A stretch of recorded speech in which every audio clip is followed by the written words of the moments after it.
ओम नमः शिवाय। जय श्री गणेश। हरे कृष्ण।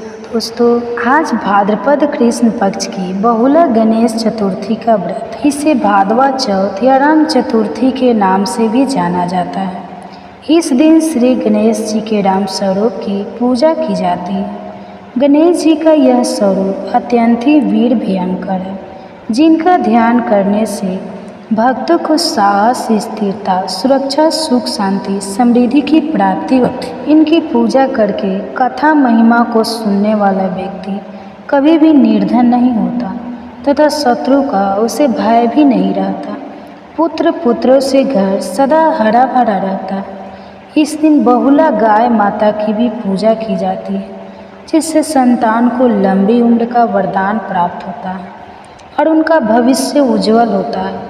तो आज मैं सुना रही हूँ राम गणपति जी की और बहुला गाय माता भादवा चौथ माता की संपूर्ण व्रत कथा। महिमा तो इसलिए आप सभी भक्तगण इस कथा को आधा अधूरा छोड़े बिना पूरे अंत तक सुनिए। इससे व्रत का पूर्ण फल प्राप्त होता है।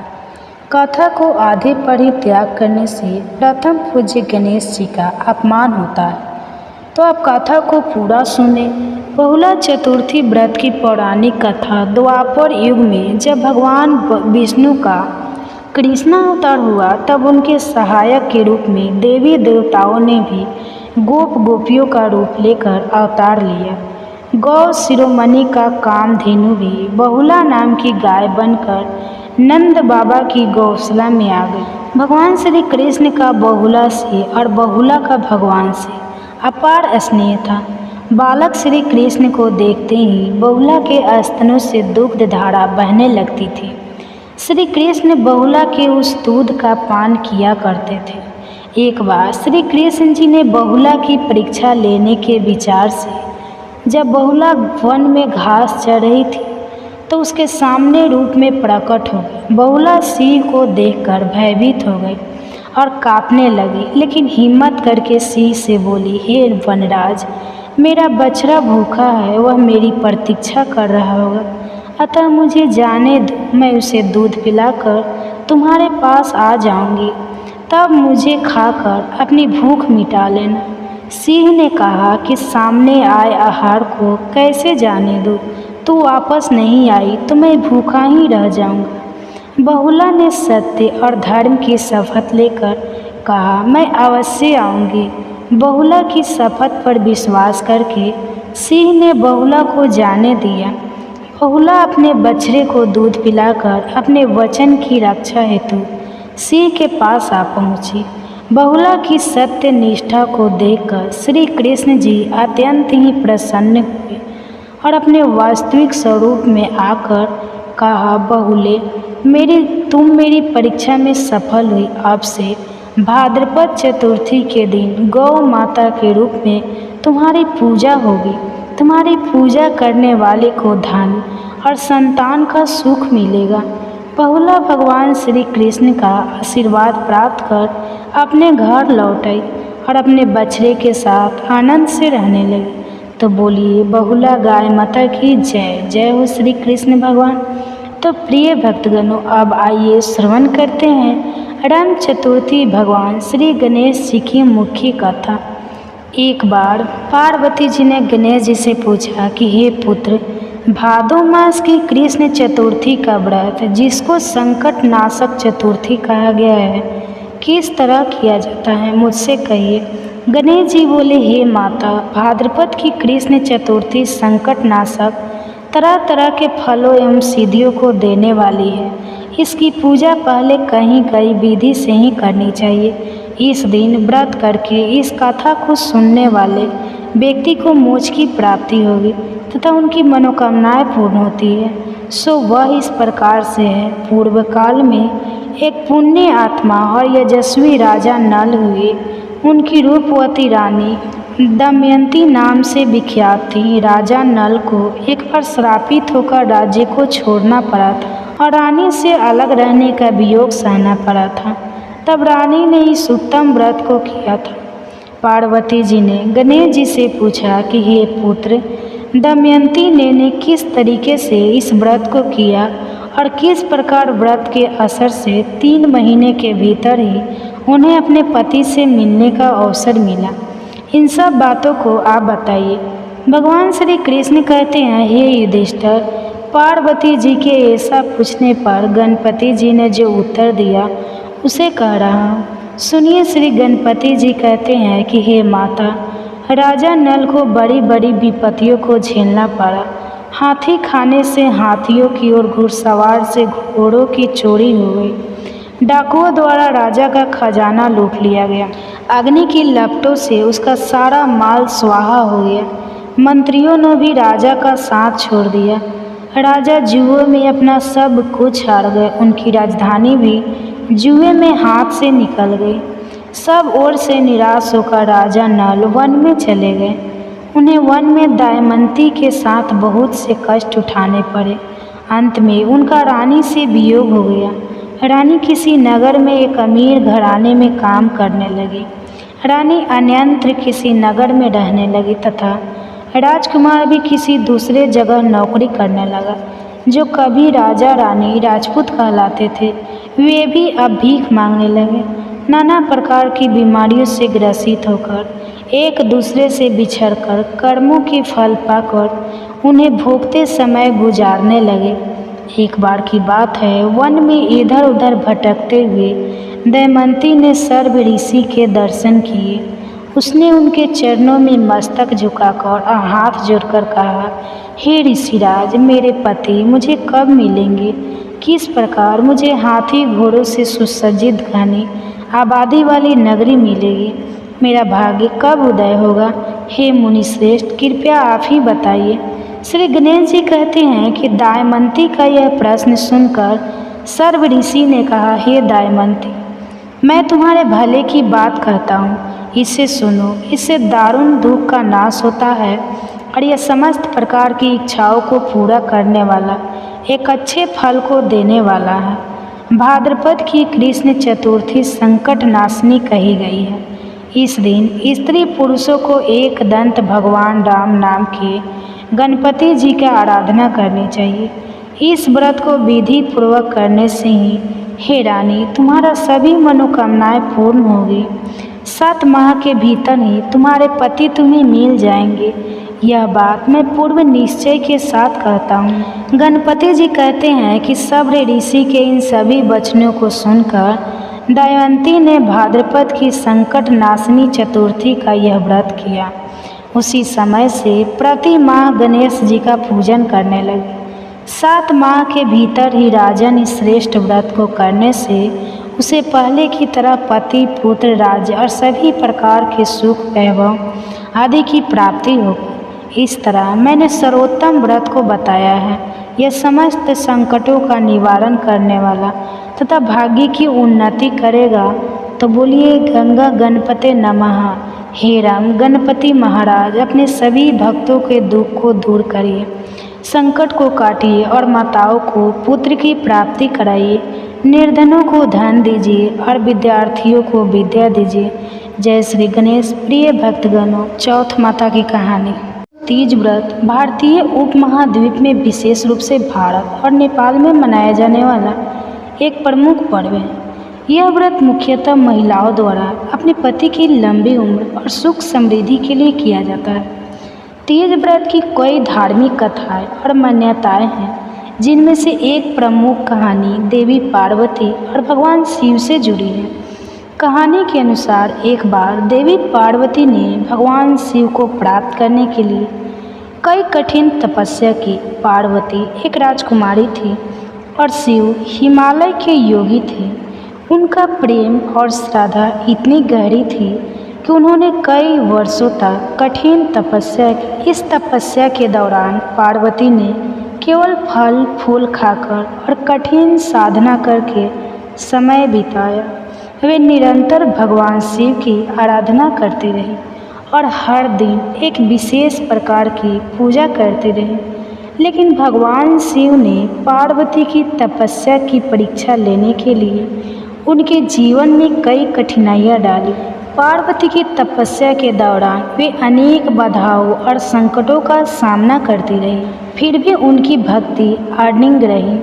अतः उनकी तपस्या और भक्ति देखकर भगवान शिव प्रभावित हुए और उन्होंने पार्वती को दर्शन देने और विवाह का प्रस्ताव दिया। उनके इस तपस्वी प्रेम और लगन के कारण ही तीज व्रत का महत्व है।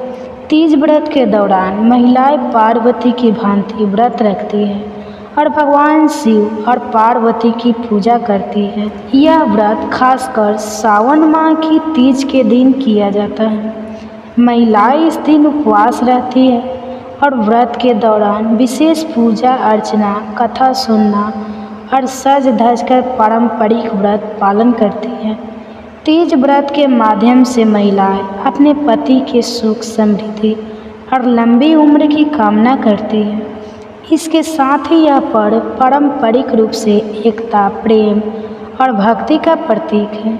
इस दिन महिलाएं एक साथ मिलकर पूजा करती है, गीत गाती है और विभिन्न सांस्कृतिक गतिविधियों में भाग लेती हैं। तीज व्रत का यह पर्व सिर्फ पति पत्नी के रिश्ते को मजबूत करने का माध्यम ही नहीं है, बल्कि यह एकता, भक्ति और सामाजिक समरसता का भी प्रतीक है। इस प्रकार तीज व्रत की कहानी हमें सिखाती है कि सच्ची भक्ति और तपस्या से किसी भी कठिनाई को पार किया जा सकता है और ईश्वर की कृपा प्राप्त की जा सकती है। हरितालिका तीज का व्रत विशेष रूप से भारतीय राज्यों जैसे कि उत्तर प्रदेश, बिहार, झारखंड, मध्य प्रदेश और राजस्थान में बड़े धूमधाम से मनाया जाता है।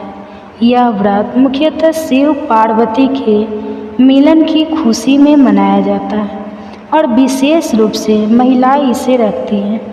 कहानी की शुरुआत त्रेता युग से होती है, जब देवी सती और भगवान शिव की शादी को लेकर स्वर्ग लोक में बहुत ही खुशी का माहौल था। लेकिन सती के पिता दक्ष प्रजापति भगवान शिव को पसंद नहीं करते थे और इस वजह से उन्होंने अपनी पुत्री सती की शादी में निमंत्रण नहीं भेजा। सती इस अपमान को सहन नहीं कर पाई और अपने पति शिव के साथ इस शादी में जाने का निर्णय लिया। लेकिन जब वे वहां पहुंचे तो उन्हें अपमान और तिरस्कार का सामना करना पड़ा। इस अपमान को सहन नहीं कर पाने के कारण सती ने आत्महत्या कर लिया। सती की इस घटना से भगवान शिव बहुत दुखी और क्रोधित हो गए। उन्होंने सती को पुनर्जीवित करने के लिए कई प्रयास किए, लेकिन असफल रहे। सती का पिता दक्ष ने जब देखा कि भगवान शिव ने अपनी पत्नी की मृत्यु से इतनी पीड़ा भोगी है, तो उन्होंने अपनी गलती का एहसास किया और भगवान शिव से क्षमा मांगी। फिर दक्ष ने शिव और सती की पूर्ण विवाह की व्यवस्था की। सती ने अपनी मृत्यु के बाद पार्वती के रूप में हिमालय पर जन्म लिया। पार्वती ने भगवान शिव को प्रसन्न करने के लिए कठोर तपस्या की। इस दौरान पार्वती ने अपनी कठिन तपस्या और व्रत के माध्यम से भगवान शिव को पुनः प्राप्त किया और उन्हें अपने पति के रूप में स्वीकार किया। हरितालिका तीज के दिन महिलाएं निर्जला व्रत करती है और पूरे दिन उपवास करती है। इस दिन विशेष रूप से सुंदर वस्त्र पहनकर पूजा की जाती है और 16 श्रृंगार किया जाता है। महिलाएं इस दिन भगवान शिव और माता पार्वती की पूजा करती है और अच्छे स्वास्थ्य, सुख, समृद्धि और पति की लंबी उम्र की कामना करती है। पूजा के बाद महिलाएं एक दूसरे को तीज की बधाई देती हैं और अपने परिवार की खुशहाली के लिए प्रार्थना करती हैं। इस प्रकार हरितालिका तीज व्रत का आयोजन न केवल धार्मिक अनुष्ठान के रूप में किया जाता है, बल्कि एक सामाजिक और सांस्कृतिक उत्सव भी होता है। इस दिन की पूजा और उपवास का उद्देश्य केवल भगवान शिव और माता पार्वती के प्रति श्रद्धा ही नहीं, बल्कि भारतीय संस्कृति और परंपराओं को संजोग रखने का भी है। तीज व्रत हिंदू धर्म में एक महत्वपूर्ण त्यौहार है जो विशेष रूप से महिलाएं द्वारा मनाया जाता है। यह व्रत भादो मास के तृतीया तिथि को रखा जाता है, जिसे तीज के नाम से जाना जाता है। इस दिन को लेकर कई धार्मिक कथाएं प्रचलित हैं, लेकिन इसमें से एक ये भी कथा प्रमुख है जो इस व्रत की महत्वपूर्णता और इसके धार्मिक महत्व को उजागर करती है। कथा के अनुसार एक समय की बात है जब भगवान शिव और देवी पार्वती की प्रेम कहानी बहुत प्रसिद्ध थी। देवी पार्वती जो हिमालय की कन्या थी, भगवान शिव से विवाह के लिए कठोर तपस्या की थी। शिव ने उन्हें दर्शन दिए और उनका प्रेम स्वीकार किया, लेकिन विवाह की बात तब तक नहीं बनी जब तक पार्वती ने कठिन तपस्या और व्रत नहीं रखा। देवी पार्वती ने कई वर्षों तक कठिन तपस्या की। उन्होंने केवल फल फूल खाकर और उपवासी रहकर अपनी तपस्या को जारी रखा। उनके तप की कठोरता और सच्चाई देखकर देवताओं और भगवान शिव ने उनकी तपस्या को स्वीकार किया और शिव ने पार्वती से कहा कि वे उनके व्रत और तपस्या से अत्यंत प्रभावित हैं और उनके तप के लिए आशीर्वाद देंगे। एक दिन जब पार्वती का व्रत समाप्त होने वाला था तो भगवान शिव ने उन्हें दर्शन दिए और कहा कि वे उनके तप और सच्चाई से प्रभावित हैं। भगवान शिव ने उन्हें आश्वासन दिया कि वे जल्दी उन्हें एक अच्छी पत्नी के रूप में स्वीकार करेंगे और उनके साथ एक सुंदर जीवन बिताएंगे। भगवान शिव ने पार्वती को यह भी बताया कि उनके व्रत और तप से जीवन में सुख समृद्धि और परिवार की खुशहाली प्राप्त हुई। इस प्रकार देवी पार्वती के व्रत और तपस्या की सफलता के बाद शिव और पार्वती का विवाह हुआ और वे एक सुखमय दाम्पत्य जीवन बिताने लगे। इस कहानी के माध्यम से तीज व्रत की परंपरा स्थापित हुई, जो महिलाओं द्वारा पति की लंबी उम्र और परिवार की सुख समृद्धि के लिए किया जाता है। इस दिन महिलाएं विशेष रूप से व्रत रखती है, उपवास करती है, पूजा करती है और पारंपरिक गीत भजन गाती है। तीज व्रत का महत्व केवल धार्मिक आस्थाओं तक ही सीमित नहीं है, बल्कि यह भारतीय समाज में महिलाओं की शक्ति और उनके संपन्न का प्रतीक भी है। यह व्रत न केवल पति पत्नी के रिश्ते को मजबूत करता है, बल्कि समाज में पारंपरिक मूल्यों और धार्मिकता को भी बढ़ावा देता है। इस दिन की पूजा और व्रत के माध्यम से महिलाएं अपनी आस्था और विश्वास को प्रकट करती हैं और अपने परिवार की खुशहाली की कामना करती हैं। हरितालिका तीज हिंदू धर्म में मनाया जाने वाला एक महत्वपूर्ण व्रत है, जो विशेषकर महिलाओं द्वारा पति की लंबी उम्र और सुख समृद्धि की कामना के लिए किया जाता है। यह व्रत विशेष रूप से उत्तर भारत में बड़े धूमधाम से मनाया जाता है और इसकी कथा बहुत ही रोचक है। हरितालिका तीज की कथा एक प्रसिद्ध धार्मिक कथा से जुड़ी हुई है। इनके अनुसार एक बार हिमालय पर राजा हिमवान और रानी मैनावती के यहाँ एक पुत्री का जन्म हुआ। वे अपने पुत्री को बहुत ही प्यार करते थे और उसकी खुशी के लिए हर संभव प्रयास करते थे। जब लड़की युवा हुई तो उसके सुंदरता और गुणों के कारण अनेक राजकुमार उसके साथ विवाह की इच्छा रखने लगे। एक बार भगवान शिव और देवी पार्वती के प्रेम संबंधों का जिक्र होने लगा। देवी पार्वती ने भगवान शिव को प्राप्त करने के लिए कठोर तपस्या की थी। उनकी तपस्या को देखकर और उसकी कठिनाइयों को महसूस करके पार्वती की सहेली हरितालिका ने सोचा कि वह भी भगवान शिव को प्राप्त करने के लिए कठोर व्रत और तपस्या करेगी। हरितालिका की तपस्या बहुत कठिन थी, लेकिन उन्होंने अपने मन में ठान लिया था कि वे भगवान शिव की कृपा प्राप्त करेगी। उन्होंने शिवाराधना के लिए घने जंगलों में तपस्या की। इस तपस्या के दौरान हरितालिका ने केवल कठिन उपवास किया, बल्कि अनेक कठिनाइयों का सामना भी किया। उनकी तपस्या देखकर देवी पार्वती और भगवान शिव प्रभावित हुए और उन्होंने हरितालिका की तपस्या को स्वीकार कर लिया। उन्होंने हरितालिका को आश्वस्त किया कि उनकी कठिन तपस्या सफल होगी और उन्हें मनचाहा वर मिलेगा। हरितालिका की तपस्या पूरी होने पर भगवान शिव ने उनके समक्ष आकर उन्हें आशीर्वाद दिया। देवी पार्वती हरितालिका की तपस्या से प्रभावित होकर उनके प्रति सम्मान प्रकट। इस प्रकार हरितालिका की तपस्या सफल हुई और उन्हें अपनी इच्छित वर प्राप्त हुआ। उनकी तपस्या और भक्ति की महिमा को ध्यान में रखते हुए हरितालिका तीज का व्रत मनाया जाता है। इस दिन महिलाएं व्रत करती है, पूजा करती है और शिव पार्वती की आराधना करती है ताकि उनके पति की लंबी उम्र और सुख समृद्धि की कामना पूरी हो सके। हरितालिका तीज का व्रत एक प्रेरणा है जो हमें यह सिखाता है कि कठिनाइयों और तपस्या के बावजूद सच्ची भक्ति असंपन्न से हम अपने लक्ष्य को प्राप्त कर सकते हैं। यह कथा महिलाओं के लिए प्रेरणादायक है और यह दर्शाती है कि श्रद्धा और भक्ति से हर बाधा को पार किया जा सकता है। हरितालिका तीज विशेषकर महिला इस पर्व को बड़े श्रद्धा भाव से मनाती है। यह व्रत कार्तिक मास की तृतीया तिथि को मनाया जाता है और खासकर हरियाली तीज के नाम से भी जाना जाता है। इस दिन विशेष रूप से सुहागिन महिलाएं अपने पति की लंबी उम्र और सुखी जीवन की कामना करती हैं। इसके साथ ही यह व्रत शिव पार्वती की आराधना का भी दिन होता है। आइए जानते हैं इस व्रत की कथा।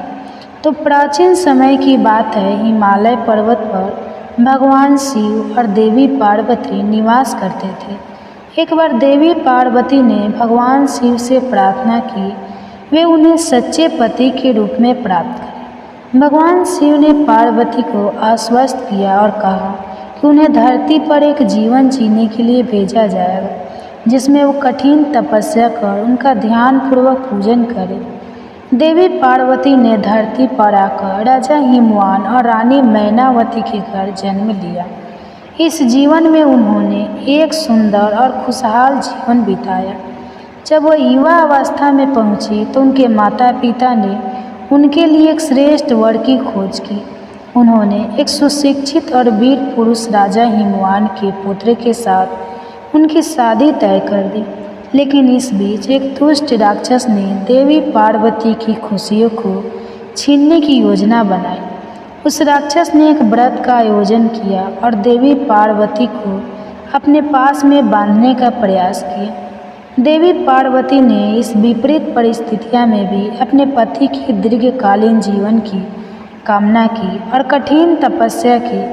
उन्होंने हरतालिका तीज का व्रत किया जिसमें उन्होंने पूरे दिन व्रत रखा और रात्रि भर शिव पार्वती की आराधना की। उन्होंने जंगल में जाकर व्रत किया और कठिन तपस्या के दौरान प्रार्थना की कि हे भगवान शिव उनके पति की सुरक्षा करे और उनके जीवन को सदा खुशहाल बनाए। देवी पार्वती की कठोर तपस्या और भक्ति पूर्वक किए गए व्रत से प्रभावित होकर भगवान शिव ने उन्हें दर्शन दिए और उनकी प्रार्थनाओं को स्वीकार किया। उन्होंने देवी पार्वती को आश्वासन दिया कि उनके पति की उम्र लंबी होगी और उनके जीवन में कोई भी संकट नहीं आएगा। इसके बाद देवी पार्वती और भगवान शिव का मिलन हुआ और उनका जीवन खुशी, सुखी और समृद्धि हुआ। इस प्रकार हरतालिका तीज के दिन देवी पार्वती की तपस्या और भक्ति की कथा हर साल महिलाओं को प्रेरित करती है कि वे भी इस कथा को विधि पूर्वक करें और अपने पति की लंबी उम्र और सुखी जीवन की कामना करें। इस दिन को श्रद्धा और विश्वास के साथ मनाने से जीवन में सुख, समृद्धि और खुशहाली आता है। नष्ट हो गया। अब गुरु भगवान की कृपा से धन मिला है तो फिर तुम्हें आलस्य होता है। बड़ी मुसीबतों के बाद हमने यह धन पाया है, इसलिए हमें दान पुण्य करना चाहिए तथा भूखे मनुष्य को भोजन कराओ कर प्याऊ लगवाओ, ब्राह्मणों को दान दो, कुआं, तालाब, बावड़ी आदि का निर्माण करो, मंदिर, पाठशाला बनवाकर दान दो, कुंवारी कन्याओं का विवाह करवाओ, धन को शुभ कर्मों में खर्च करो जिससे तुम्हारे कुल का यश बढ़े तथा स्वर्ग प्राप्त हो और पितर प्रसन्न होवे। तब रानी ने इसी प्रकार के कर्म करने का प्रारंभ किया तो काफ़ी यश फैलने लगा। एक दिन रानी और दासी विचार करने लगी, न जाने राजा किस प्रकार से होंगे, उनकी कोई खबर नहीं मिली। गुरु भगवान से उन्होंने प्रार्थना की और भगवान ने रात्रि में राजा को स्वप्न में कहा, हे राजा उठो, तेरी रानी तुझको याद करती है, अपने देश को चला जा। राजा प्रातःकाल उठा और विचार करने लगा। स्त्री जाति खाने और पहनने की साथी होती, पर भगवान की आज्ञा मानकर अपने नगर के लिए चलने को तैयार हुआ। इससे पूर्व जब राजा परदेश चला गया तो परदेश में दुखी रहने लगा। प्रतिदिन जंगल में से लकड़ी बीन कर लाता और उन्हें शहर में बेचकर अपने दुखी जीवन को बड़ी कठिनता से व्यतीत करता था। एक दिन राजा दुखी हो अपनी पुरानी बातों को याद करके रोने लगा। तब उस जंगल में बृहस्पति देव एक साधु का रूप धारण कर आ गए और राजा के पास आकर बोले, हे लकड़हारे, तुम इस सुनसान जंगल में किस चिंता में बैठे हो, मुझको बतला। यह सुन राजा के नेत्रों में जल भर आया और साधु की वंदना कर बोला, हे प्रभु, आप सब कुछ जानने वाले हो। इतना कहकर साधु को अपनी संपूर्ण कहानी बतला दी। महात्मा दयालु होते हैं, उससे बोले, हे राजा, तुम्हारी स्त्री ने बृहस्पति देव का अपराध किया था, जिस कारण तुम्हारी यह दशा हुई। अब तुम किसी प्रकार की चिंता मत करो, भगवान तुम्हें पहले से अधिक धनवान करेगा। देखो, तुम्हारी स्त्री ने गुरुवार का व्रत प्रारंभ कर दिया है और तुम मेरा कहा मानकर बृहस्पतिवार का व्रत करके चने की दाल, गुड़, जल को लोटे में डालकर केला का पूजन करो, फिर कथा कहो और सुनो। भगवान तेरी सब मनोकामनाओं को पूर्ण करेगा। साधु महाराज को प्रसन्न देखकर राजा बोले, हे प्रभु, मुझे लकड़ी बेचकर इतना पैसा नहीं मिलता जिससे मैं भोजन करने के उपरांत कुछ पचा सकूं।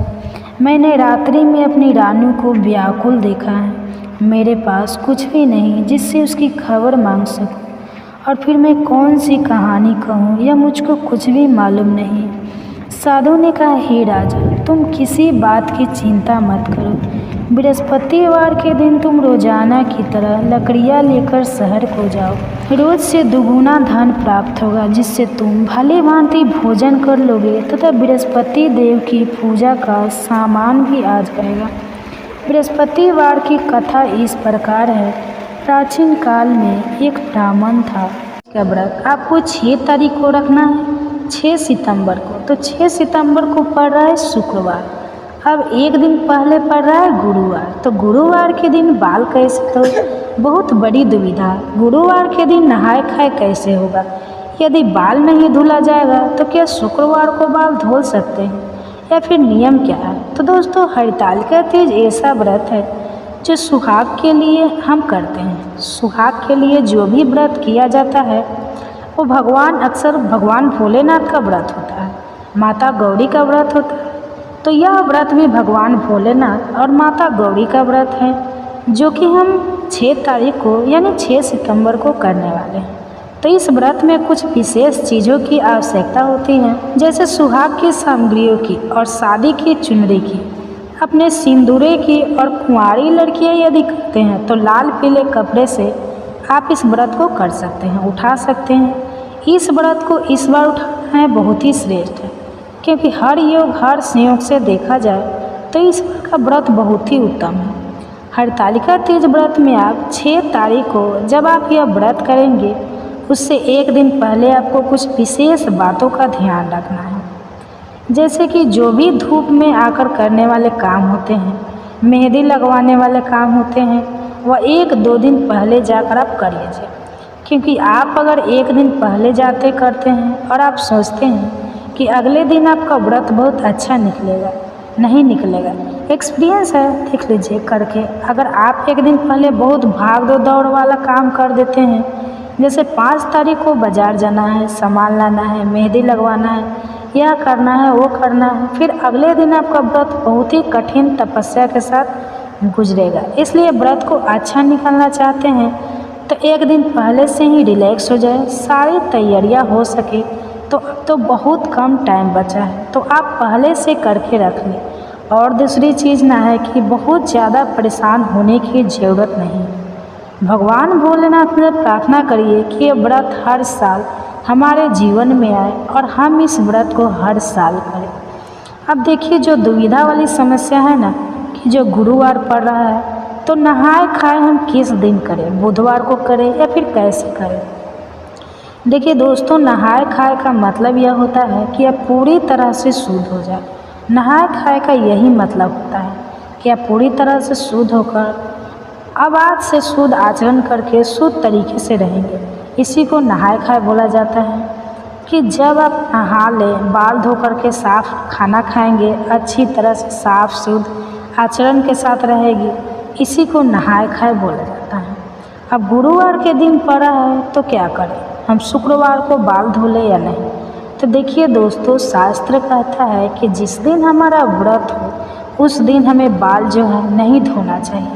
और शास्त्र में तो छोड़ दीजिए, जो हमारी बूढ़ी पुरानी है दादी माँ, वो हमारे लोग हैं आसपास के या घर परिवार के, जो बोलते हैं कि तीज का दिन ऐसा दिन है जिस दिन हम मांग में सिंदूर लगाते हैं। इससे मतलब एक गड़बड़ शब्द है कि सिर से पानी नहीं डालना चाहिए। अगर आप लोगों के यहाँ कोई ऐसी परंपरा है, बड़े बुजुर्ग लोग बताते हैं कि आज पानी डाल लो तो ठीक है, लेकिन देखिए जो मेरी परंपरा है, मेरे अनुसार, क्योंकि इन सब व्रतों में ना सबसे ज़्यादा जो परंपरा मान्य होती है अपने परिवार की होती है, किसी के कहने से नहीं। तो मेरे कहने से नहीं करिएगा, आप लोग इस बात का ध्यान रखिएगा। वैसे इस व्रत में पानी सिर से नहीं डालना चाहिए। एक दिन पहले गुरुवार के पड़ रहा है, मान लीजिए कि एक दिन पहले ही कायदे से तो नहाए खाए होना चाहिए, लेकिन गुरुवार का दिन पड़ जा रहा है ना। अब गुरुवार को समस्या यह आ रही है कि गुरुवार को तो बाल धोला नहीं जाता, फिर हम क्या करेंगे? देखिए ना, यह है कि गुरुवार के दिन जैसे पीरियड्स वगैरह में काफ़ी लोगों का मत होता है कि कर लो, काफ़ी लोगों का होता है कि नहीं करो। तो जो नहीं करो वाला होता है उसी से मेरा मत है। मेरे परिवार में जैसे कि कोई नहीं धुलता है, और अगर परिवार की भी बात मैं करूँ तो मन नहीं मानता है। मैं अपनी बात बता रही हूँ, मेरा मन किसी स्थिति में नहीं मानता है कि गुरुवार, क्योंकि गुरु ग्रह को जब आप विधिवत समझेंगे ना, उनको गुण तरीके से समझेंगे ना, आपका भी दिल नहीं करेगा कि गुरुवार को बाल धोए। तो मेरा मन भी नहीं करता है गुरुवार को। और एक दिन अगर लहसुन प्याज नहीं खाते हैं हम, तो हमारा कोई बिगड़ नहीं जाएगा। बिना लहसुन प्याज के भी बहुत बेहतर खाना बन सकता है, सिर्फ बनाने की तरीका होना चाहिए और सारी चीज़ें बन सकती हैं। तो आप हो सके तो बुधवार को बाल धो लें, और बुधवार को बाल धोने के बाद आप जो है अपना शुद्ध सात्विक आहार करें। और मैं जो मानती हूँ कि तामसिक चीज़ें जितनी कम से कम ले उतना बेहतर है। तो सारी चीज़ें अगर आपको पकौड़ा पकौड़ी ही खाना है, वो भी बिना लहसुन प्याज के बना सकती हैं। तो हो सकता है, बन सकता है। तो हो सके तो आप लोग एक एक दिन पहले ना करके आप लोग बुधवार को ही बाल वगैरह धो लें, और गुरुवार के दिन, और अगर किसी कारण से आपको दिक्कत है, आप साफ हुए पीरियड से, तब उस स्थिति में आप शुक्रवार जिस दिन व्रत है उस दिन भी पानी डाल करके साफ हो जाती हैं। अब कुछ जो हमारी बहनें बिहारी की है, उनका ये प्रश्न होता है कि हमारा मन नहीं मानता है, जिस दिन व्रत रहता है मन करता है पानी डाल के देखिए।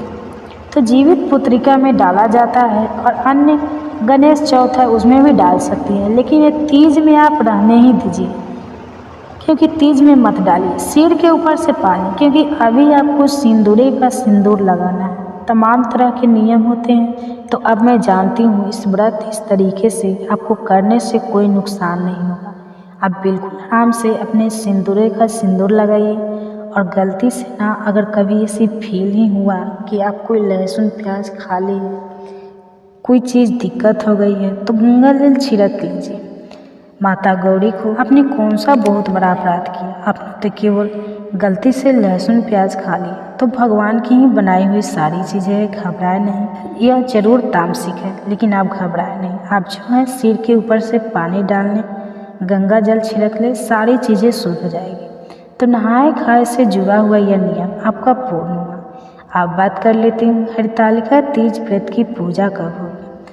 देखिए दोस्तों, हरितालिका तीज की जो विशेष पूजा होती है वह शाम में होती है, शाम को प्रदोष काल में होती है।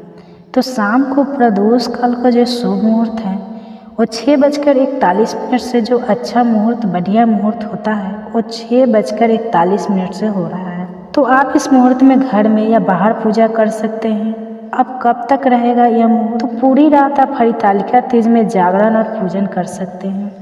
6:41 पर तो कुछ विशेष बातों का आपको ध्यान रख लेना है। कि शिव जी की पूजा में आज माता गौरी को सुहाग सामग्री जरूर आप लोग चढ़ाइएगा।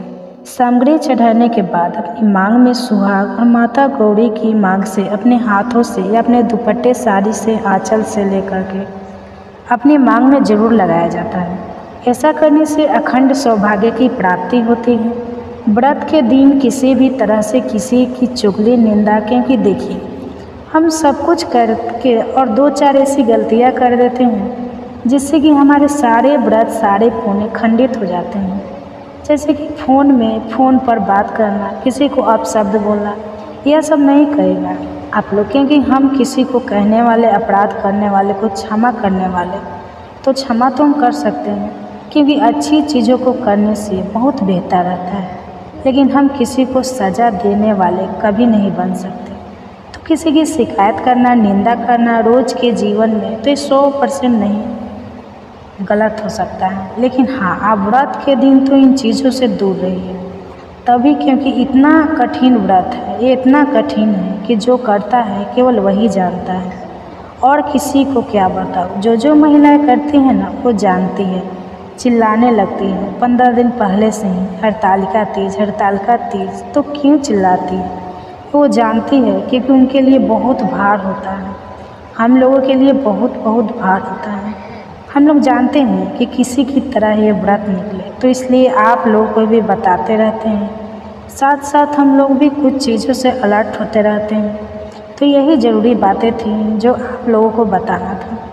हरतालिका तीज के दिन पूजा कितनी बार आपको करना चाहिए? देखिए दोस्तों, फ़ायदे के अनुसार 2 बार करना चाहिए। एक सुबह में जो सामान्य घरेलू की पूजा होती है, और दूसरा शाम को विधिवत पूजा करें। आप घर में पार्थिव शिवलिंग बनाकर पूजन कर सकते हैं, फिर सामान्य वाला शिवलिंग आप बना जो घर में है उससे पूजा कर सकते हैं, या फिर मंदिर जाकर के भी गौरी माता की पूजा, शिव जी की पूजा कर ले सकते हैं। नियम तो यही कहता है कि आप विधिवत मंडप बनाएं, फुलेरा लगाए और उस तरीके से करके तीज की पूजा करें। हो सकता है शरीर में ताकत रहे तो आप लोग कर लीजिएगा, नहीं ताकत रहती है तो बस सामान्य करिए कि सुबह घर में पूजा कर लीजिए, शाम में जो फल मिठाइयाँ जो चीज़ें हैं वो घर में चढ़ा लीजिए, और शाम को ले जाके शिवलिंग की पूजा कर लीजिए और गौरी जी की पूजा कर लीजिए, हाथ जोड़ लीजिए। प्रभु इतनी ही शक्ति थी, बिना पानी के हम और नहीं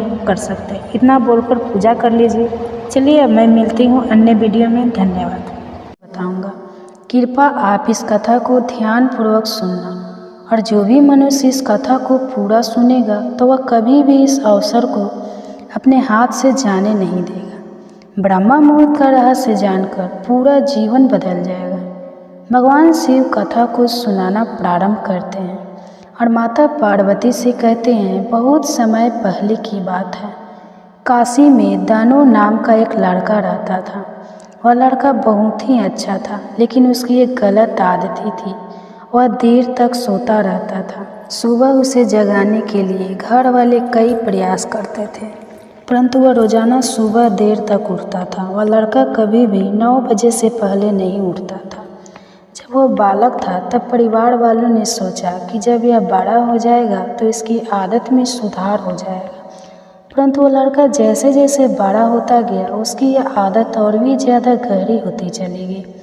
दुनिया इधर से उधर हो सकती थी, लेकिन वह लड़का कभी भी जल्दी नहीं उठ पाता था। उसके पिता इसकी इस आदत से बहुत ज़्यादा परेशान रहने लगा था।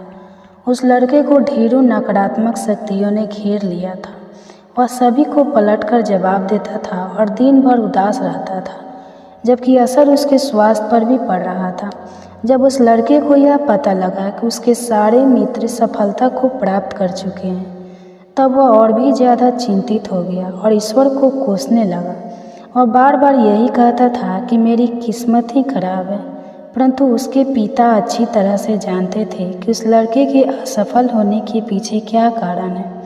भगवान शिव ने कहा, हे देवी, फिर एक दिन की बात है, उसके पिता को किसी सन्यासी के बारे में पता चला तो तुरंत वो अपने बेटे की समस्या को लेकर उस सन्यासी के पास जा पहुंचा और सन्यासी को बड़े ही विस्तार से अपने बेटे की आदतों के बारे में बताया। फिर सन्यासी ने कहा कि कल आप अपने बेटे को इस आश्रम में आने को कहना। फिर उस लड़के का पिता अपने घर की ओर चल गया। उसे पता था कि अगर वह सीधे तरीके से अपने बेटे को सन्यासी से मिलने के लिए कहेगा तो वह कभी तैयार नहीं होगा। उसने अपने बेटे को अपने पास बुलाया और कहा, तुम्हारे सारे मित्र जीवन में सफलता प्राप्त कर चुके हैं, क्या तुम सफल नहीं होना चाहते हो? लड़के ने उत्तर दिया कि जरूर पिताजी, परंतु जब भी मैं अपने मित्रों से उनकी सफलता का रहस्य पूछता हूँ तो वे मुझे कुछ नहीं बताते हैं। भगवान शिव ने कहा, हे देवी। फिर उसके पिता ने कहा कि मुझे यह रहस्य पता चल गया है कि वह सभी क्यों सफल होते जा रहे हैं। उस लड़के ने बड़ी उत्सुकता से पूछा, क्या पता चल गया है पिताजी? कृपा करके आप मुझे बताइए। उसके पिता ने कहा कि कल सुबह तुम्हें एक सन्यासी के आश्रम में जाकर उनसे मिलना है। यदि तुम वहाँ पर समय से पहुँच गए तो वह सन्यासी तुम्हें ऐसा मंत्र बताएंगे जिससे तुम सफल हो जाओगे। परंतु एक समस्या है। लड़के ने पूछा, क्या समस्या है पिता? तो पिता ने कहा कि जब तक तुम सोकर उठोगे तब तक सन्यासी से मिलने का समय समाप्त हो जाता है। भगवान शिव ने कहा, हे देवी। फिर उस लड़के ने कहा कि पिताजी, मैं कल पूरी रात जागता रहूँगा और सुबह सन्यासी से मिलकर आऊँगा। उसके पिता ने कहा कि ठीक है, तुम वहाँ जाकर उस सन्यासी की आज्ञा को मानना। पिता की बात सुनकर वह लड़का बहुत अधिक खुश हुआ। जीवन में पहली बार रात्रि में वह जागता रहा, परंतु थोड़े ही समय में उसे नींद आ गई और वह सो गया। फिर अगली सुबह जब वह उठा तो उसे पता चला कि सन्यासी से मिलने का समय समाप्त हो चुका था। उसके पिता ने लड़के की तरफ देखा और कहा कि तुम जीवन में कभी सफल नहीं हो पाओगे, जाओ और जाकर सो जाओ। पिता की यह बात सुनकर उस लड़के को बहुत दुख हुआ। उसने मन में ही मन स्वयं को चुनौती दी कि कल सुबह वह सन्यासी से मिलने अवश्य जाएगा। उसने अपने पैर में एक छोटा सा घाव बना लिया, जिसके दर्द के कारण उसे रात भर नींद नहीं है। भगवान शिव ने कहा, हे देवी, यह ऐसा समय पहला अवसर था जब उसने अपने जीवन में पहली बार सूर्योदय देखा था। वह तुरंत ही तैयार होकर सन्यासी से मिलने के लिए चला गया। आज उसका अनुभव कुछ अलग ही था। वह बेहद शांत महसूस कर रहा था। चलते चलते वह लड़का जैसे ही सन्यासी के आश्रम में पहुंचा तो वहां पर उसने देखा कि सन्यासी और उसके सभी शिष्य ध्यान लगाकर बैठे हुए थे। भगवान शिव ने कहा, हे देवी। फिर जब ध्यान का समय समाप्त हुआ तब लड़का उस सन्यासी के पास पहुंचा और उन्हें प्रणाम करते हुए बोला कि आपके पास कोई ऐसा मंत्र है जिससे मैं सफल हो सकता हूँ? कृपा करके मुझे वह मंत्र बताइए। मैं भी अपने दोस्तों के समान सफल होना चाहता हूँ और अच्छा जीवन जीना चाहता हूँ। भगवान शिव ने कहा, हे देवी। फिर सन्यासी मुस्कुराए और बोला, अच्छा तो तुम वही बालक हो। तुम्हारे पिताजी मुझसे मिलने आए थे और उन्होंने तुम्हारे विषय में मुझे सब कुछ बता दिया। मैं तुम्हें वह मंत्र अवश्य बता दूंगा। परंतु अब लड़के ने जैसे ही परंतु शब्द सुना तो लड़का घबरा गया। उसने पूछा, परंतु क्या गुरुदेव? तब सन्यासी बोला, मैं तुम्हें वह मंत्र बताऊंगा, परंतु अगले 21 दिनों तक तुम्हें मेरी आज्ञा माननी होगी। मैं तुम्हें वह मंत्र 21 दिनों के बाद बताऊंगा। तब तक मैं तुमसे जो भी कार्य कहूँगा तुम्हें वह करना होगा। यदि तुम असफल हुए या कार्य के बीच से तुम्हारा संकल्प टूट गया तो उस मंत्र का असर नहीं होगा। दृढ़ निश्चय के साथ उस लड़के ने कहा कि मुझे आपकी सारी आज्ञा स्वीकार है। मैं अगले 21 दिनों के लिए आपका दास हूँ। आप जो भी कहेंगे मैं वही कार्य करूँगा। मुझे केवल उस मंत्र के बारे में जानना है। भगवान शिव ने कहा, हे देवी। फिर सन्यासी ने उस लड़के से कहा कि ठीक है, कल से तुम्हारा कार्य शुरू होगा। तुम इसी आश्रम में निवास करोगे। और लड़का आश्रम में निवास करने के लिए तैयार हो गया। सन्यासी ने कहा कि यहाँ रहते हुए तुम्हें ब्रह्मा मुहूर्त में उठना होगा और दूसरे शिष्यों की तरह ध्यान और तप करना होगा। साथ ही आश्रम के कार्यों में भी सहायता करनी होगी। ध्यान रहे, यह संकल्प टूटना नहीं चाहिए। भगवान शिव ने कहा, हे देवी। अब लड़का सन्यासी की बात से सहमत हो गया। अगले दिन से उसके कार्य के दिन की शुरुआत थी। इस बार उसने दृढ़ निश्चय किया, परंतु 1 सप्ताह बीतने के पश्चात ही उसका संकल्प टूट गया और वह 8वें दिन देर तक सोते रहा। जब वह नींद से जगा तो उसने कहा कि मुझसे इतनी बड़ी भूल हो गई है वो रोते हुए सन्यासी के पास पहुंचा और कहने लगा कि हे गुरुदेव, मेरा संकल्प टूट गया है, अब मैं जीवन में कभी सफल नहीं हो पाऊंगा। सन्यासी ने उसे मुस्कुराते हुए कहा कि एक बार फिर से शुरुआत करो, फिर से संकल्प करो। फिर लड़के ने सन्यासी से पूछा कि सुबह उठना इतना आवश्यक क्यों होता है और यहाँ पर सभी लोग इतने जल्दी क्यों उठ जाते हैं। भगवान शिव ने कहा, हे देवी। तब सन्यासी ने लड़के को समझाते हुए कहा कि सुबह यानी ब्रह्मा मुहूर्त में उठने के पीछे बहुत बड़ा विज्ञान छिपा हुआ है। लड़के ने कहा कि कृपया मुझे वह विज्ञान बताने की कृपा करें। सन्यासी ने कहा कि रात्रि को 4 पहर में बांटा गया है। पहला रुद्रकाल, जिसका समय शाम 6 बजे से लेकर 9 बजे तक होता है। दूसरा राक्षस काल, जिसका समय रात्रि 9 बजे से 12 बजे तक होता है। तीसरा गंधर्व काल, जिसका समय रात्रि 12 बजे से 3 बजे तक होता है। और सबसे अंत में जो पहर आता है उसे मनोहर काल कहते हैं।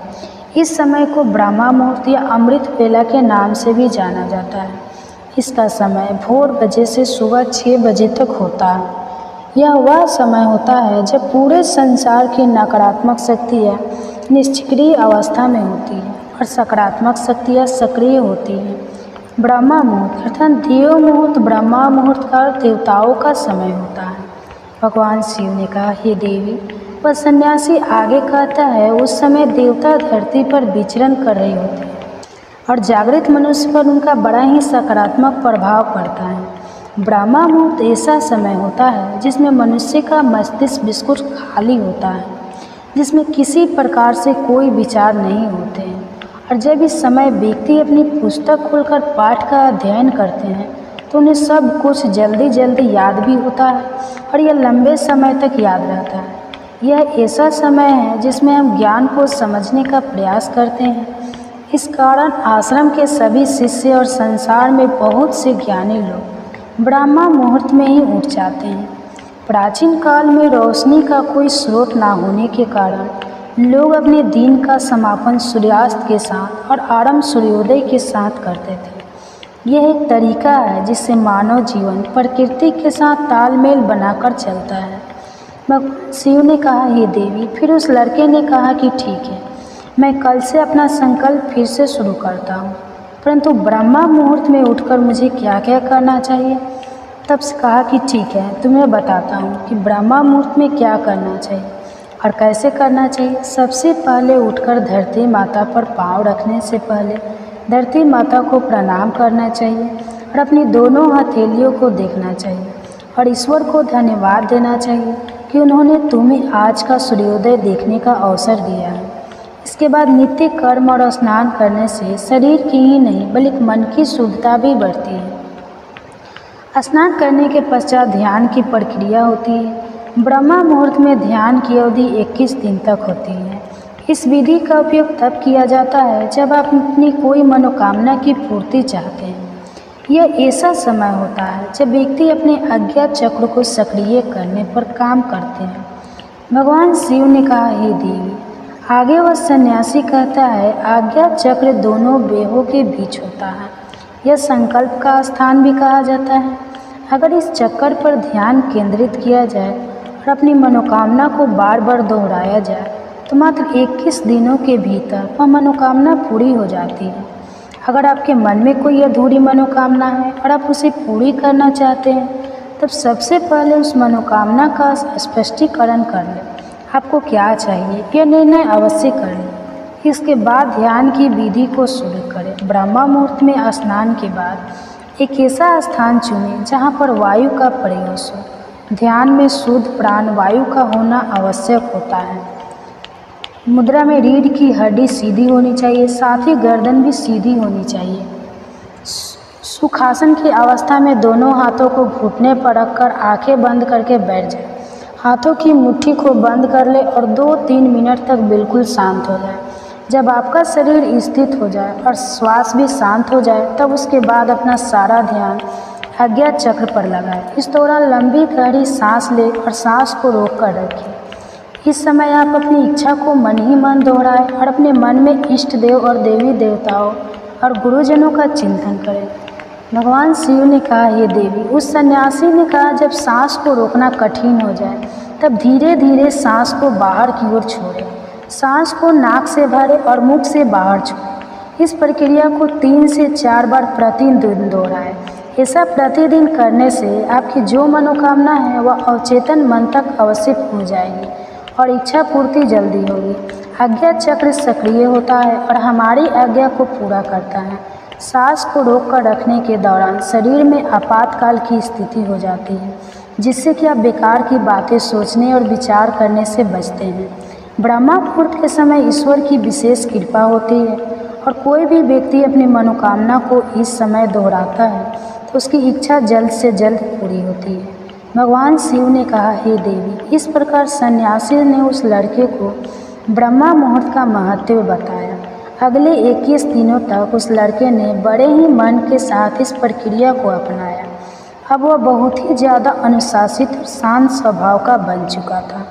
उस लड़के ने जैसे ही अपना संकल्प पूरा कर लिया, उसके बाद वह लड़का बड़े ही प्रसन्न भाव से सन्यासी के पास पहुंचा और कहने लगा, हे गुरुदेव, मैंने 21 दिनों का संकल्प का पूरा कर लिया है। अब कृपा मुझे सफल होने का मंत्र बताइए। तब उस सन्यासी ने मुस्कुराते हुए कहा कि पिछले 21 दिनों से जो अभ्यास तुम करते हुए आ रहे हो वही तुम्हारा सफलता का मंत्र है। जो व्यक्ति ब्रह्मा मुहूर्त में उठकर ध्यान प्रक्रिया को सही से करते हैं वह जीवन में कभी असफल नहीं हो सकते। तुम्हें ब्रह्मा मुहूर्त का रहस्य पता चल चुका है। अब तुम उसे जीवन प्रयत्न करो, तुम्हें जीवन के लक्ष्य और सफलता दोनों प्राप्त होंगे। उस लड़के ने सन्यासी को धन्यवाद दिया और ब्रह्मा मुहूर्त के नियमों का पालन जीवन पर्यटन तक करने का वादा भी किया। भगवान शिव ने कहा, हे देवी, अब तो आपको पता चल गया होगा कि ब्रह्मा मुहूर्त क्या होता है। तब माता पार्वती ने कहा, हे स्वामी, अब मुझे ब्रह्मा मुहूर्त का संपूर्ण ज्ञान हो गया है। इतना कहकर माता पार्वती ने भगवान शिव को प्रणाम किया। वीडियो अगर पसंद आया हो तो वीडियो को लाइक और हमारे चैनल को सब्सक्राइब करें और ज़्यादा से ज़्यादा अपने दोस्तों के साथ शेयर करें, क्योंकि वो भी इस वीडियो का लाभ ले सके। धन्यवाद। ध्यान में हम भगवान की बात सुनते हैं। हरे कृष्णा। इसी सुविचार के साथ आप सभी का दिन शुभ और मंगलमय हो। कान्हा जी की कृपा आप और आपके परिवारजनों पर सदा बनी रहे। आज सुनिए आगे की कथा। और इससे पहले की कथा सुनने के लिए और कमेंट्स करने के लिए आप सभी का बहुत बहुत धन्यवाद। आप कथा सुनने के बाद वीडियो को लाइक और कमेंट जय श्री कृष्णा जरूर लिखिए, क्योंकि वीडियो को लाइक करने से पता चलता है कि आपको कथा बहुत अच्छी लगी है। और जब आप कमेंट्स करते हैं तो बदले में मैं भी आपको उत्तर दे पाती हूँ, जो कि मुझे बहुत अच्छा लगता है। आप सुनिए आज की कथा। जिस वन में कंडू मुनि रहा करते थे, जिस वन में उनका आश्रम था, वहाँ पर समय ना होने पर भी समस्त वन में मधुर ऋतु की मनोहर शोभा छा गई। कोयल की काकली से मधुरी की वर्षा होने लगी। मलय वायु मनोहर सुगंध लिए मंद मंद गति से बहने लगी और छोटे बड़े सभी वृक्षों के पवित्र पुष्प भी धीरे धीरे धरती पर गिरने लगे। काम ने अपने फूलों का वान संभाला और मुनि के पास जाकर उनके मन को विचलित कर दिया। संगीत की मधुर ध्वनि सुनकर मुनि के मन में बड़ा आश्चर्य हुआ। वे कामवान से अत्यंत पीड़ित होकर जहाँ वह सुंदरी अप्सरा गीत गा रही थी वहाँ चले गए। मुनि ने अप्सरा को देखा और अप्सरा ने भी मुनि की तरफ देखा। उनके नेत्र आश्चर्य से खुल गए। मुनि के मन में व्याकुलता छा गई, उनके शरीर में रोमांच आया। अब वे पूछने लगे कि सुंदरी, तुम कौन हो, किसकी पुत्री हो और तुम्हारी मुस्कान तो बड़ी मनोहर है। शुभम्र मेरे मन को मोह लेती हो। सुमध्य में अपना सच्चा परिचय दो। तो प्रेमलोचा बोली, मुने, मैं आपकी सेविका हूँ और फूल लेने के लिए आई हूँ। शीघ्र आज्ञा दीजिए, मैं आपकी क्या सेवा करूँ। अप्सरा की यह बात सुनकर मुनि का धैर्य टूट गया। उन्होंने मोहित होकर उसका हाथ पकड़ लिया और उसे साथ लेकर अपने आश्रम में प्रवेश किया। यह देखकर कामदेव वायु और वसंत कृत होकर जैसे आए थे उसी प्रकार स्वर्ग को वापस लौट गए। वहाँ पहुंचकर उन्होंने इंद्र से प्रेमलोचा और मुनि का सारा प्रयाग का सुनाया। सुनकर इंद्र और सभी देवताओं का मन प्रसन्न हो गया। कंडू मुनि ने अप्सरा के साथ आश्रम में प्रवेश करते ही अपना रूप कामदेव के समान मनोहर और तरुण बना लिया। दिव्य वस्त्र और आभूषण धारण कर लिए। अब देखने में उनकी अवस्था 16 वर्षों की जान पड़ती थी। मुनि की वह शक्ति देखकर ब्रह्मलोचा को बड़ा आश्चर्य हुआ। ओहो, इनकी तप शक्ति तो अद्भुत है। ऐसा कहकर वह बहुत प्रसन्न हुए। कंडू मुनि स्नान, संध्या, जाप, होम, स्वाध्याय, देव पूजन, व्रत, उपवास, नियम और ध्यान सब कुछ छोड़कर अब रात दिन उसी के साथ साथ विवाह करने लगे। इसी में वे आनंद मानते थे। उनका हृदय कामदेव के वशीभूत हो गया था, इसलिए वे अपनी तपस्या की हानि नहीं समझ पा रहे थे। इस प्रकार कंडू मुनि उस अप्सरा के साथ सांसारिक विषय भोग में आश्रित होकर 100 से कुछ अधिक वर्षों तक मंदराचल की गुफा में ही रहे। एक दिन ब्रह्मलोचा ने महाभाग्य से कहा, हे ब्राह्मण, अब मैं स्वर्ग में जाना चाहती हूँ। आप प्रसन्न होकर मुझे जाने की आज्ञा दीजिए।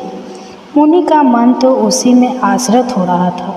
उसके इस प्रकार पूछने पर वे बोले, कल्याणी, कुछ दिन तो और ठहरो। तब उसने पहले की तरह लगभग 100 वर्षों के कुछ अधिक समय तक उन कंडू मुनि के साथ विषय भोगा। इसके बाद उसने फिर से जाने की आज्ञा मांगी, किंतु मुनि ने स्वीकार नहीं किया और इस प्रकार उसे लगभग 200 वर्ष तक और ठहरना पड़ा। वह जब जब उनसे देवलोक में जाने की आज्ञा मांगती, तब तक कंडू मुनि उससे यही कहते कि कुछ दिन और ठहरो। ब्रह्मलोचा एक तो मुनि के शाप से डरती थी, दूसरे उसमें दक्षिणा नायिका की स्वाभाविक उदारता भी थी, तीसरे वह प्रणय भंग की पीड़ा को जानती थी, इसलिए मुनि को छोड़ नहीं सके। महर्षि काम भोग में आश्रित होकर दिन रात उसके साथ रमन करते रहे, किंतु तृप्ति नहीं। उसके प्रति उनके मन में प्रेम बढ़ता ही गया। एक दिन कंडू मुनि बड़ी उतावली के साथ आश्रम से बाहर जाने लगे। अप्सरा ने पूछा, कहाँ चल रही है? मुनि ने कहा, सुबह दिन बीत चला है, संधि उपासना कर लो, नहीं तो कर्म का लोभ हो जाएगा। ब्रह्मलोचा को बड़ी खुशी हुई। उसने हंसकर पूछा, सब धर्मों के ज्ञाता महात्मा जी, क्या आज ही आपका दिन बीता है? आपकी यह बात सुनकर भला किसको आश्चर्य नहीं होगा। प्रेमलोचा की बात सुनकर मुनि कहने लगे, कल्याणी, अभी सुबह ही है, तुम इस नदी के सुंदर तट पर आई हो। उसी समय मैंने तुम्हें देखा, परिचय हुआ और तुम मेरे आश्रम में आ गई। अब वह दिन बीता है और यह संध्या का समय उपस्थित हुआ है, फिर यह परिहास तुम किस लिए कर रही हो? सच बात बताओ। ब्रह्मलोचा बोली, ब्राह्मण, यह ठीक है कि मैं प्रातः काल में ही आई थी, इसमें तनिक भी झूठ नहीं है, लेकिन आज तब से सैकड़ों वर्ष बीत चुके हैं। ब्रह्मलोचा की यह बात सुनते ही मुनि को बड़ा भय हुआ। उन्होंने विशाल नेत्रों वाली उस अप्सरा से पूछा कि भीरू, सच सच बताओ तो सही, तुम्हारे साथ लगातार रमन करते हुए